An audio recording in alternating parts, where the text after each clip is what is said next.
ये हमने statistics 8.1 software open कर लिया है, तो उसको आप इंटरनेट से डाउनलोड कर सकते हैं। अगर आप यहाँ पर देखें बिल्कुल सिंपल है, तो इसके ऊपर डाटा फीड हम एक्सेल से हमेशा करते हैं। ठीक है, तो डाटा इंसर्ट करके फिर मैं आपको दिखाता हूँ कि इसके ऊपर हम क्या क्या कर सकते हैं। तो ये मैंने एक्सेल शीट के अंदर डाटा रखा हुआ है। इस तरह से आपने हर बंदा का ना डाटा रिकॉर्डिंग का मेथड डिफरेंट होता है। किसी ने रजिस्टर पर रिकॉर्ड किया होता है, किसी ने लेड पेंसिल से लिखा होता है, किसी ने बॉल पॉइंट से, किसी ने हॉरिजॉन्टली, किसी ने वर्टिकली। उसके बाद आपने, वो होता है बेसिकली आपका रफ डाटा। उसके बाद आपने आकर उसको करना है एक्सेल में अरेंज।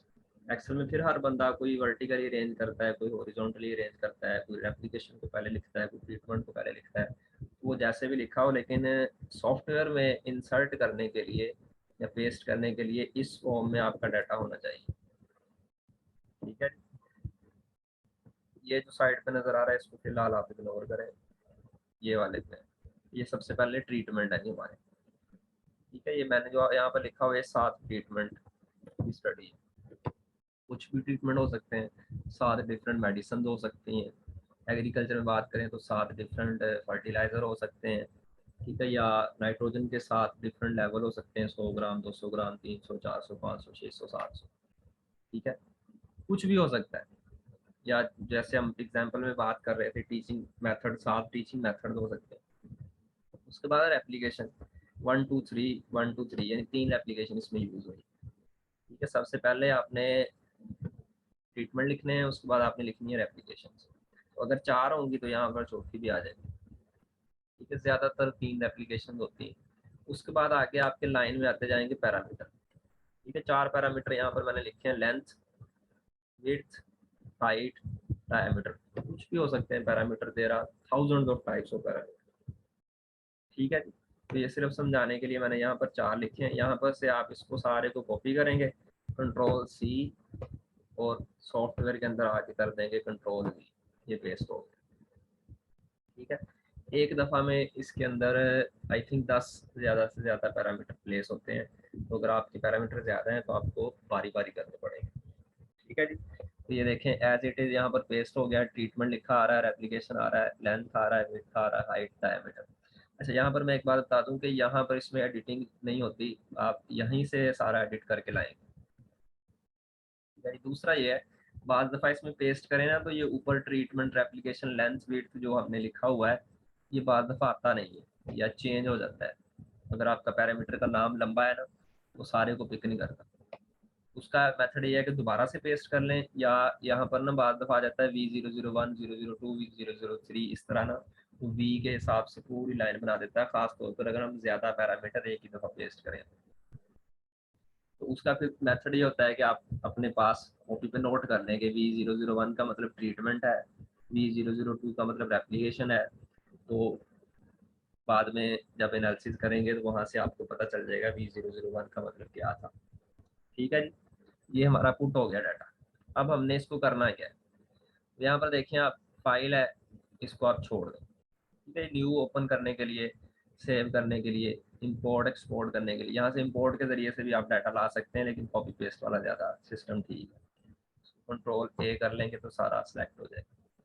ठीक है, एडिट, मैंने आपको बताया यहाँ आपको एडिट करने की ज़रूरत नहीं है, पीछे से एक्सेल से सारा एडिट करके लाएं। उसके बाद है जी डाटा। ठीक है, इंसर्ट करना है, डिलीट करना है। वो अगेन मैंने आपको कहा कि यहाँ पर आप एडिटिंग ना करें। ठीक है, किसी भी चीज़ को रीनेम ना करें, रीऑर्डर ना करें, एक्सेल से ही करके लाएं। ये असल चीज़ है हमारे काम की, स्टैटिस्टिक्स। यहाँ से हमने देखना है कि हमने इसको कैसे एनालाइज करना है, ठीक है, कैसे इसमें से हमने रिजल्ट निकालने। अब ये जो एक्सेल पे डाटा नजर आ रहा है आपको, इसमें से कोई बंदा नहीं कुछ कह सकता है कि क्या है इसके रिजल्ट। ठीक है, और ये बड़ी छोटी सी मिसाल है। जिन लोगों ने रिसर्च किया या करेंगे उनको पता चलेगा डाटा बहुत ज़्यादा होता है, इतना सिंपल नहीं होता। ये सिर्फ मैंने समझाने के लिए रखा। ठीक है, तो वहां से आपको कुछ समझ नहीं आ रही होती कि स्टडी का रिजल्ट क्या है। तो स्टैटिस्टिक्स को क्लिक करेंगे, उसके बाद आप चले जाएंगे समरी स्टैटिस्टिक्स। ठीक है, यहाँ पर आ रही है डिस्क्रिप्टिव स्टैटिस्टिक्स, वो जो आपने पढ़ी थी, बेसिक कोर्सेज में पढ़ी थी या मैट्रिक में भी पढ़ाते हैं, मेन, मीडियन, मोड, वो निकालने वाली, वो अब वो बहुत कम यूज़ होती हैं। डिस्क्रिप्टिव से बेसिकली वो निकलती है। फ्रीक्वेंसी डिस्ट्रीब्यूशन भी हमारे काम की चीज़ नहीं है, ये ज़्यादातर जो क्वेश्चन बेस्ड स्टडीज़ हैं उनके अंदर हम डिस्कस करते हैं। ये इसके मुख्तलिफ आगे आ गए हैं graphs, histogram, pie chart, stamp. वो ये सॉफ्टवेयर अच्छे नहीं बनाते हैं, हमेशा अगर ग्राफ बनाने को एक्सेल से ही बनाएं, ठीक है। सॉफ्टवेयर से सिर्फ आप एनालिसिस करें, ठीक है। आप इन सारी चीज़ों को इग्नोर करके सिंपल सीधे आ जाएं आप लीनियर मॉडल के ऊपर, ठीक है जी। लीनियर मॉडल के अंदर अगर आप देखें आगे आ रहा है correlation, partial correlation, linear regression. ये आपको जो लोग एमएससी में स्टैटिस्टिक्स का कोर्स पढ़ेंगे उसमें ये चीज़ आपको पढ़ाएंगे, कोरिलेशन और रिग्रेशन मॉडल्स, ठीक है। ये भी अप्लाइड साइंसेज में बहुत कम यूज़ होते हैं, इसलिए मैंने इनको भी इग्नोर कर दिया, ठीक है। जो मेन मोर देन 90% यूज़ होता है वो होता है आपको एनालिसिस ऑफ वेरिएंस आना चाहिए, क्योंकि वो ही हमें बता देगा कि रिजल्ट क्या है डाटा का, ठीक है। एंड पर लिखा हुआ है एनालिसिस ऑफ वेरिएंस, जैसे ही आप एनालिसिस ऑफ वेरिएंस पे आएंगे आगे ये सारे जो भी हमने एक्सपेरिमेंटल डिज़ाइन जो पढ़े हैं वो शो हो गए। कम्प्लीटली रैंडमाइज्ड डिज़ाइन जिसको सीआरडी कहते हैं, रैंडमाइज्ड कंप्लीट ब्लॉक डिज़ाइन जिसको आरसीबीडी कहते हैं, लैटेंट स्केयर डिज़ाइन, ठीक है, बैलेंस लैटस डिज़ाइन, ये हमारे यहाँ यूज़ ही नहीं होता, factorial design, split plot design, सारे यहाँ पर शो हो गए, ठीक है। जनरल है, तो हम फर्ज करें कि जो हमारी स्टडी है इसके एक्सपेरिमेंट है यूनिट सेम है, मैं दोनों तरह करके दिखा दूंगा आपको। हम सीआरडी से भी करके देख लेते हैं, आरसीबीडी से, ठीक है। स्टैटिस्टिक्स में गए, लीनियर मॉडल्स में गए, एनालिसिस ऑफ वेरिएंस में गए, इसको अनोवा टेबल कहते हैं।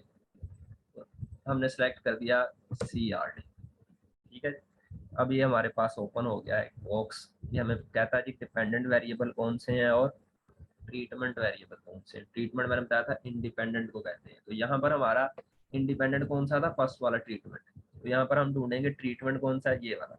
इसको पहले इधर सेलेक्ट करेंगे, फिर इसको क्लिक करेंगे तो ये इधर आ जाएगा।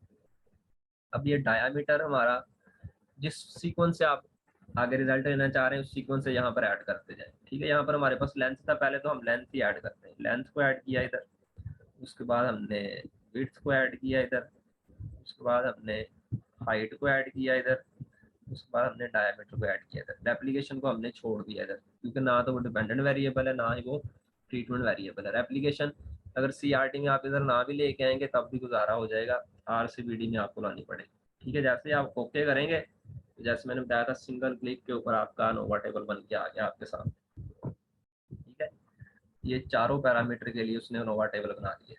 अब ये नोवा टेबल का क्या मतलब है, जिन्होंने थोड़ा बहुत रिसर्च को जानते हैं उनको तो देख के समझ लग गई होगी, ठीक है। अनोवा टेबल बेसिकली हमें ये बताता है कि ये हमने देखना होता है एंड पे ये पी वैल्यू, यहाँ पर इसकी पी वैल्यू आ रही है 0.0000। इसका मतलब ये है, यहाँ पर अगर आप देखें सोर्स, ठीक है, सोर्स ऑफ वेरिएशन है ट्रीटमेंट, ठीक है, ये वाली लाइन। इसके लिए सबसे ऊपर लिखा हुआ है completely randomised AOV, analysis of variance for length. तो लेंथ के लिए पी की वैल्यू है 0.0000। याद रखें अगर पी की वैल्यू बेशक लिख लें कहीं 0.05 से कम हो तो आपका ट्रीटमेंट का इफेक्ट होता है सिग्निफिकेंट। इसका मतलब है जो आपके जो 7 ट्रीटमेंट थे ना उनका इम्पैक्ट बहुत ज़्यादा आया है, ठीक है। अगर 0.01 से भी छोटी हो इसका मतलब होता है ट्रीटमेंट का इफेक्ट हाईली सिग्निफिकेंट है, बहुत ज़्यादा इफेक्ट है।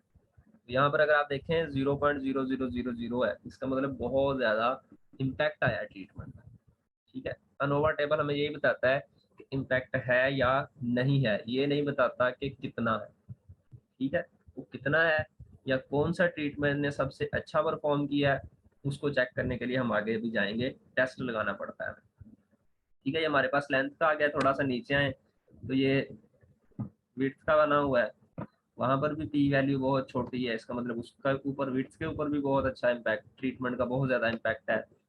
हाइट के ऊपर भी पी की वैल्यू बहुत कम है, और डायमीटर यानी चारों पैरामीटर के ऊपर ट्रीटमेंट्स का जो इफेक्ट है वो बहुत ज्यादा आया है, ठीक है। अब अगर हम देखना चाहें कि सातों के सातों ट्रीटमेंट्स में से सबसे अच्छा किसका है या सबसे ज्यादा इफेक्ट किसका आया है, सबसे ज्यादा लेंथ को किसने इंक्रीज किया या डिक्रीज किया है, तो उसके बाद हम अनोवा टेबल में से ही जाके रिजल्ट्स को क्लिक करेंगे। यहाँ पर हम लिखेंगे मल्टीपल कंपैरिजंस, कि हम इन ट्रीटमेंट्स को आपस में कंपेयर करना चाह रहे हैं। ठीक है, यहाँ पर और ऑप्शन आ रहे हैं प्लॉट्स, कि आप प्लॉट बनाना चाह रहे हैं। वो मैंने बताया ग्राफ हमेशा एक्सेल से ही बनाए। ठीक है, मल्टीपल कंपैरिजन में यहाँ पर ऑप्शन आ रहे हैं comparison with control, comparison with the best. ठीक है, अगर आपको कोई स्टडी ऐसी है उसके अंदर कंट्रोल रखा हुआ है, तो यहाँ पर आप कंपैरिजन विद कंट्रोल कर सकते हैं। या आपने कोई स्टैंडर्ड बनाया हुआ है, जैसे ये ब्रीडिंग के एक्सपेरिमेंट्स में होता है, कोई एक वैरायटी पुरानी बेस्ट है हमारी, हम नई लेकर आए हैं, उसके साथ कंपेयर करनी है, फिर हम कंपैरिजन विद बेस्ट कर सकते हैं। अगर आपने सबको ही कंपेयर करना है कि सबका आपस में कंपैरिजन, सब में से अच्छा कौन सा है, तो फिर हम सेलेक्ट करते हैं ऑल पेयर वाइज कंपैरिजन। यहाँ पर फिर हमारे पास एक बॉक्स ऑप्शन हो गया, यहाँ पर कुछ लिखा हुआ है टकी टेस्ट, टकी HSP। ठीक है, ये मॉडर्न टेस्ट है बेसिकली। इससे पहले ज़्यादातर लोग LSD यूज़ करते थे। फिर शेफे टेस्ट है, मल्टीप्लिकेटिव साइड है। ठीक है, मुख्तलिफ टेस्ट हैं, कौन सा कब अप्लाई करना है, ये स्टैट में तो बड़ा डीपली पढ़ाते हैं, लेकिन हमारे लिए इतना ही जानना काफ़ी है कि जब हमने सारे ट्रीटमेंट्स को आपस में कंपेयर करना हो तो हम ये टेस्ट लगाते हैं। ठीक है, तो हम टकी टेस्ट भी लगा सकते हैं, LSD भी लगा सकते हैं। ठीक है, इसी तरह एक LSI होता है, DMR होता है। तो उस इतना ज़्यादा डीप नहीं हम जाएंगे। टकी को सिलेक्ट करके यहाँ पर वो पूछता है अल्फा का लेवल कितना लेना है आपको, ज़्यादातर हम 5% लेते हैं, 0.05। ओके कर देंगे, तो ये हमारे पास उसने दिखा दिया जी ट्रीटमेंट नंबर जो T6 है जी। वो कहता है सबसे पहले टकी टेस्ट लेंथ के लिए, लेंथ बाय ट्रीटमेंट, कहता है जी ट्रीटमेंट 6 की जो लेंथ आई है वो सबसे ज़्यादा आई है 5.75, उसके साथ लिखा हुआ है A। ट्रीटमेंट 7 की जो लेंथ आई है वो आई है 5.45। अब अगर आप यहाँ पर थोड़ा सा गौर करें, अनोवा टेबल ने हमें कहा था ट्रीटमेंट्स का इफेक्ट बहुत ज़्यादा है, लेकिन हमें ये नहीं पता था कि किस ट्रीटमेंट का ज़्यादा है। अब ये जो टेस्ट है ये हमें ये बता देगा किस ट्रीटमेंट का ज़्यादा है। ठीक है, कहता है ट्रीटमेंट 6 ने सबसे अच्छा ज़्यादा हाइट इंक्रीज की है और वो की है 5.75, जबकि दूसरे ने की है 5.45। ये जो आगे लिखा है ना ए, ये जितने भी ट्रीटमेंट के साथ सिमिलर लेटर होगा, इसका मतलब है उनमें कोई खास फर्क नहीं है, जिसको हम पंजाबी में कहते हैं 19-20 का फर्क है। ठीक है, इसका मतलब है 5.75, 5.45, 5.4, सिर्फ T5 है 00, उसके साथ B लिखा हुआ है, उसका डिफरेंस है, बाकी सबका कोई खास डिफरेंस नहीं।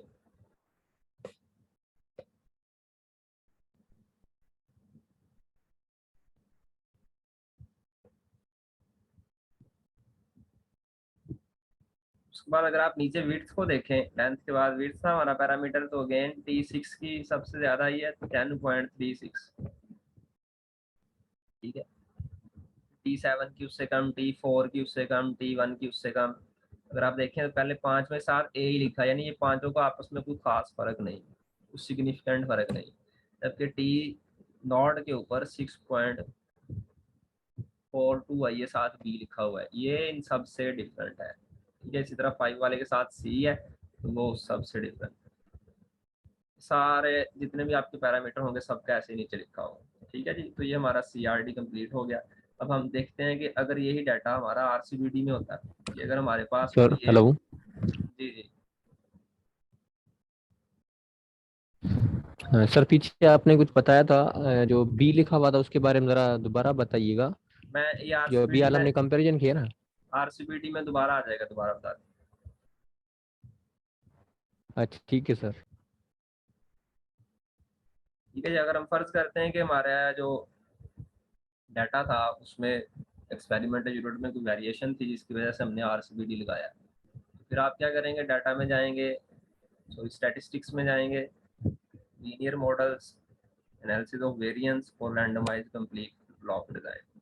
अब यहाँ पर देखें डिपेंडेंट वेरिएबल अगेन पूछेगा। ठीक है, लेंथ है हमारी, उसके बाद हमारा विड्थ है, उसके बाद हमारे पास हाइट है, उसके बाद हमारे पास डायमीटर है। जरूरी नहीं तरतीब से जैसे मर्जी आप लिख सकते हैं। ट्रीटमेंट को हम ट्रीटमेंट वेरिएबल में ले जाएंगे, यहाँ पर हमें ब्लॉक वेरिएबल भी दे दें। फिर एप्लीकेशन को ब्लॉक भी क्या लेते हैं, इसीलिए उसका नाम ही randomized complete block design. Application को हम यहाँ पर ले आएंगे ब्लॉक वेरिएबल के अंदर, ओके कर दें। अनोवा टेबल बन गया। ठीक है, randomised complete block analysis of variance table for length. अगर आप यहाँ पर देखें तो आप यहाँ पर एप्लीकेशन भी लिखा हुआ है। ठीक है, अगेन ट्रीटमेंट का इफेक्ट बहुत ज़्यादा सिग्निफिकेंट आ रहा है। इसी तरह ये विड्थ का सारे अनोवा टेबल वैसे ही बने हुए हैं। ठीक है, इसमें भी हम अगर चेक करना चाह रहे हैं कि आपस में ट्रीटमेंट्स में से अच्छा किसने परफॉर्म किया, रिजल्ट्स में जाएंगे, multiple comparison, all pair wise comparison, lucky test को सिलेक्ट करेंगे, तो ये हमारे पास अगेन वैसे ही बन के आ गया। ठीक है, जो भी क्वेश्चन किया था स्टूडेंट ने कि बी का क्या मतलब है, ये ए जिसके साथ सबके साथ ए लिखा है, इसका मतलब इनका आपस में कोई फर्क नहीं। ठीक है, इतने ट्रीटमेंट्स का कोई खास फर्क नहीं आया, यानी अगर आपने किसी मेडिसिन किसी पेशेंट्स को दी थी 6 तरह की मेडिसिन का, उनका आपस में कोई फर्क नहीं है, 6 में से जो सी मर्जी इस्तेमाल कर। ठीक है, ये बी जिसके साथ है इसका मतलब ये बाकियों से डिफरेंट है बिल्कुल। अगर आप नीचे विड्थ वाले केस में देखें तो एक के साथ सी आ रहा है, एक के साथ बी आ रहा है, इसका मतलब है ये दोनों उनसे डिफरेंट है। जिन सब के साथ ए आ रहा है इसका मतलब उनका आपस में कोई डिफरेंस नहीं। बाद दफा ऐसे भी होता है किसी एक ट्रीटमेंट के साथ 2 लेटर आ रहे होते हैं, ए और बी, 3 भी आ रहे होते हैं, ए बी सी। जितने आपके ट्रीटमेंट ज्यादा होंगे, जितनी इनमें वेरिएशन होगी, वो डिपेंड करता है, उसके हिसाब से आते जाएंगे। सिमिलर लेटर का ये मतलब है कि दोनों का आपस में कोई डिफरेंस नहीं है, स्टैटिस्टिकली डिफरेंट नहीं है, वो दोनों एक ही जैसे हैं। जबकि जहां पर लेटर डिफरेंट है इसका मतलब है वहां पर डिफरेंस आया है। ठीक है जी। अब अगर हम आ जाएं कि कोई साइंटिस्ट एक वक्त में ज्यादा फैक्टर्स को स्टडी करना चाह रहा है। ठीक है, वो मैंने डाटा ऑलरेडी यहाँ पर रखा हुआ है, ये वाला। वो कहता है ट्रीटमेंट के साथ साथ उसने वैरायटीज को भी स्टडी करना है। फॉर एग्जांपल गंदम का डाटा है, उसमें कुछ ट्रीटमेंट अप्लाई किए थे फर्टिलाइजर के, उसके बाद गंदम की लेंथ मेजर की, विड्थ मेजर की, हाइट मेजर की, डायमीटर मेजर किया।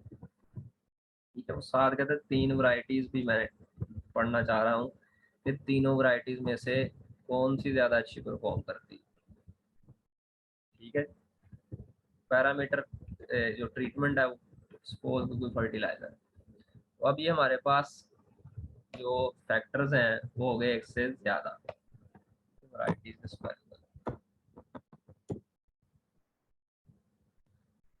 अब हम क्या करेंगे, अगेन डाटा को सारे को उठाया, कॉपी किया और सॉफ्टवेयर में ले गए। करना सारा कुछ सॉफ्टवेयर नहीं, अब हमारे पास फैक्टर्स एक से ज्यादा है। ठीक है, तो हम क्या करेंगे, फैक्टोरियल डिजाइन लगाएंगे।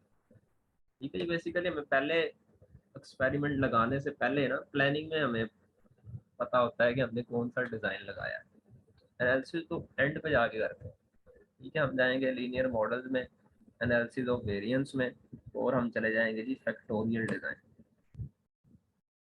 ठीक है, अब फैक्टोरियल में डिपेंडेंट वेरिएबल हमने सबसे पहले बताने हैं, डायमीटर, हाइट, लेंथ, ये तीनों डिपेंडेंट थे और ये चौथा डिपेंडेंट था। ठीक है जी, उसके बाद हमारा ट्रीटमेंट, ये हमने ट्रीटमेंट में ले गए। अब ये वैरायटीज जो हमारी हैं ये भी बेसिकली ट्रीटमेंट है, ये दो हमारे ट्रीटमेंट वेरिएबल। ठीक है, ये रेप्लिकेशन ब्लॉक वेरिएबल में लगाएं तब भी कोई मसला, ना लगाएं वो खुद ही जज कर लेता है क्योंकि आपने 3 दफा लिखा हुआ। ठीक है, यहाँ पर ये पूछ रहा है इंटरेक्शन आप दोनों का देखना चाहते हैं या नहीं देखना चाहते। अगर आप चाहते हैं कि मुझे इनके इंटरेक्शन से कोई कंसर्न नहीं है, ठीक है, वैरायटीज को मैं अलग स्टडी करना चाहता हूँ, ट्रीटमेंट को अलग, तो फिर आप नो इंटरेक्शन कर देंगे।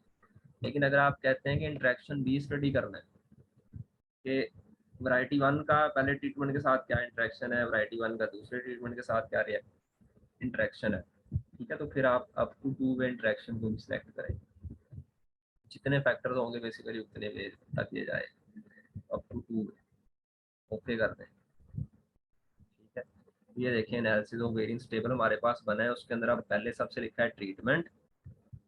ठीक है, उसकी पी वैल्यू आ रही है, उसके बाद वैरायटीज भी आ रही है। अगेन 0 0, इसका मतलब बहुत ज़्यादा इम्पैक्ट है उनका, वैरायटीज का भी बहुत ज़्यादा इम्पैक्ट है। ये उनका इंट्रैक्शन आ रहा है ट्रीटमेंट क्रॉस वैरायटीज, उसका भी बहुत ज़्यादा इम्पैक्ट है। अगर आप वहाँ पर 2 वे को ना सिलेक्ट करते तो फिर ये वाली लाइन नोवा टेबल में नहीं आनी थी। ठीक है, तो ये चारों का बना हुआ है नोवा टेबल, चारों पैरामीटर्स का। अगेन यहाँ पर अगर आपने ये देखना है कि किस वैरायटी ने सबसे अच्छा, अब यहाँ पर ये तो नहीं पता चल रहा किस वैरायटी ने सबसे अच्छा परफॉर्म किया है तीनों वैरायटीज में से। फिर आप टेस्ट लगाएंगे ऑल पेयर वाइज कंपैरिजन। अब यहाँ पर अगर आप देखें तो पूछ रहा है कि किसके आपने कंपैरिजन करने, ठीक है। हमने ट्रीटमेंट का भी करना है, हमने वैरायटीज का भी करना है, हमने उनके इंटरेक्शन का भी करना है, ठीक है। जिस जिसका हमने करना है उसको हम सेलेक्ट कर देंगे और ओके कर देंगे। ले उसने हमें बता दिया, ये देखें T7 ने सबसे अच्छा कहता है परफॉर्म किया है। सबसे पहले ये क्या है कि test all pair wise comparison for diameter of the treatments. Diameter के लिए वगैरह ट्रीटमेंट्स को अगर आप देखें तो T7 ने सबसे ज्यादा डायमीटर आया है, ए उसके साथ लिखा है। उसके बाद T1 का है, उसके साथ ए भी लिखा है और बी भी लिखा है। इसका मतलब ये है कि T7 के साथ भी कोई खास फर्क नहीं है इसका, और नीचे जो T0 और T2 के साथ बी है उनके साथ भी इसका कोई खास फर्क नहीं, ठीक है। जो सी है उसके साथ इसका फर्क है, यानी T1 के साथ ए और बी आ रहा है, T3 के साथ बी और सी आ रहा है। इसका मतलब T3 और T1 का आपस में फर्क है, T3 और T7 का आपस में फर्क है, जबकि T1 और T0 ये जो दो हाईलाइट किए इनका आपस में कोई फर्क नहीं। इसी तरह T7 और T1 का आपस में कोई फर्क नहीं। ये उसने हमें सारी ट्रीटमेंट बता दी है।